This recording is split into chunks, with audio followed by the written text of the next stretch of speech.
Estos días he tenido la ocasión en redes sociales de compartir con algunos amigos una serie de apuntes con respecto a la puesta en escena en Moonlight, ya que consideran que quizá está demasiado forzada o que el uso de marcas enunciativas es demasiado evidente para lo que pide la narración.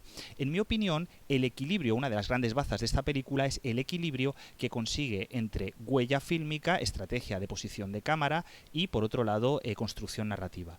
Para eso voy a intentar hacer un breve acercamiento para demostrar esta idea, algunas de las que, bajo mi juicio, son las grandes apuestas formales, los grandes hallazgos de esta película, ¿no?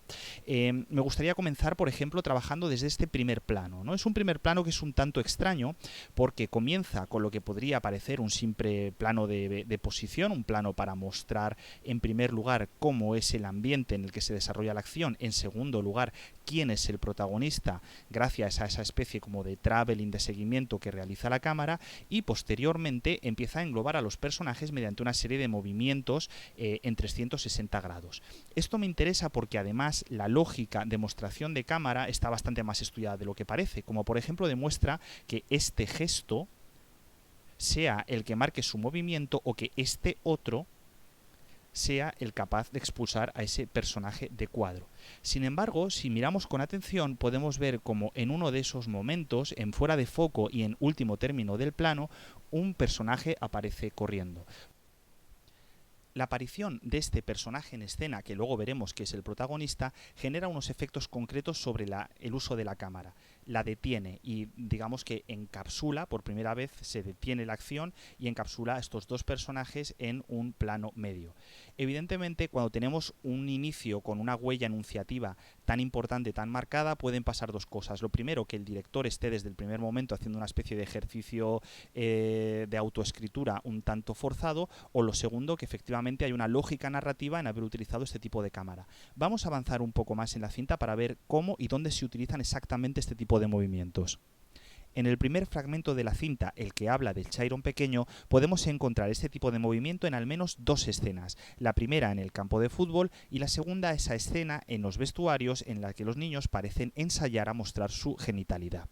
En ambos casos se trata de planos contrapicados, semisubjetivos, ya que en el primero vemos al propio Chiron mirándonos desde la pantalla.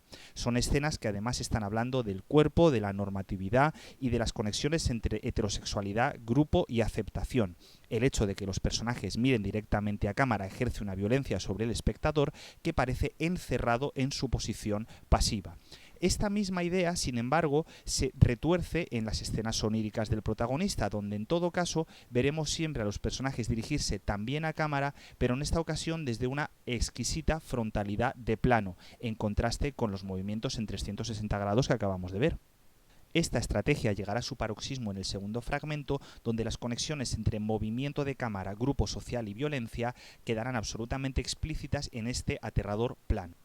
En esta ocasión podría parecer que el director está utilizando la misma escritura, pero si nos fijamos hay diferencias. No se trata de un plano subjetivo ni semisubjetivo, y el protagonista no mira directamente al espectador, y esta vez la cámara no recorre al grupo, sino que se centra en el movimiento de un único individuo. Sigue al malvado como si de una especie de animal enjaulado se tratara. Y por cierto, que como antes hemos visto, también aquí será fundamental el movimiento que cierra esa espiral de violencia. En este caso, la aparición de un rostro y a su vez la respuesta de ese otro rostro, ambos dos mirando a cámara, que anudan la imposible relación entre amor, grupo social y violencia.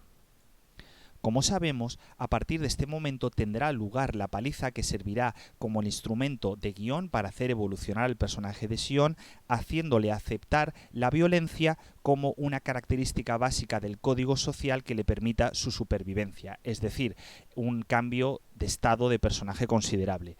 ¿Cómo lo plasma el director? Pues precisamente utilizando este tremendo traveling de seguimiento frente a las espirales, una línea directa que conduce directamente a la violencia y que además rima directamente con la estructura que ya utilizó para presentar al personaje de su especie de padrastro o de mentor en la primera escena de la película. Pero vamos a cerrar un hilo suelto.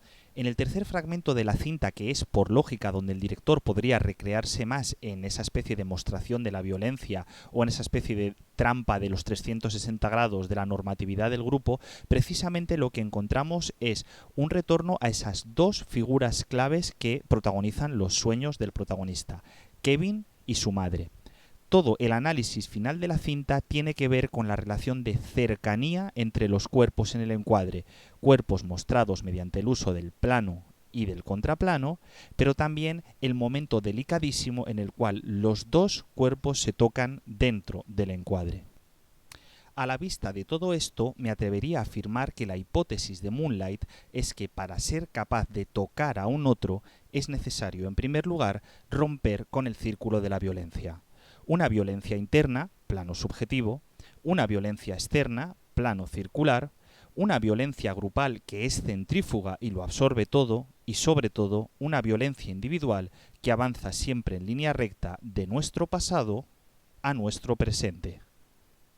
Y es puro cine porque es la cámara la que lo escribe.